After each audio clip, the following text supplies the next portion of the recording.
usapang langis. Kinokompleto na ng Transportation Department o DOTR ang documentation para sa pagpapalabas ng fuel subsidy sa mga operator at driver ng Public Utility Vehicles o PUV. Sa gitna na rin to ng mabilis sa pagtaas sa halaga ng langis, punsod ng gulo dano sa gitnang silangan. Ayon kay Secretary Giovanni Lopez ng DOTR, higit isang linggo makaraang i-anunsyo ng kanilang kagawaran kasama ng LTFRB. Sinisimula na nilang ihanda ang kinakailangan dokumento para dito sa fuel subsidy. Okay, magkano ba itong fuel subsidy nito? Kahapon, lumagda na sila ng Memorandum of Agreement upang makakuha ng Notice of Cash Allocation mula sa DBM, Department of Budget Management, para dito sa ipinangakong fuel subsidy.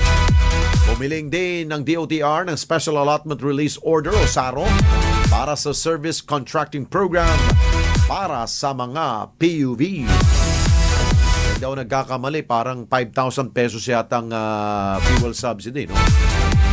Kung ganun po ibibigay sa mga PUV operators at drivers, siguro yung hiling na increase, baka hindi na siguro matutuloy ho yan.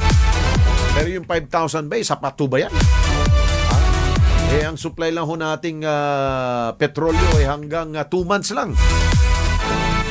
Siguro yung 5,000, ang isang buwan lang ho siguro ho yun.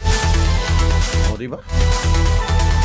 Mabubuhay ka ba sa 5,000? O yan po ay subsidy. Tapos magkakaproblema pa. Magkakaproblema pa sa pag-release. Yung dating sabi ho ng mga driver, napupunta lang ho yan sa mga operator. Hindi po dumadapo po sa aming palad ho yan. Ang madalas yung dumadapo sa palad namin ay yung manibela. Nagkakakubal na nga daw sila eh. Ano yung kubal, Alex? Ano yung kalyo sa kamay ho nila. Kubal ho ang tawag namin sa Bisaya ho. Nakakahawak ko ng manibela.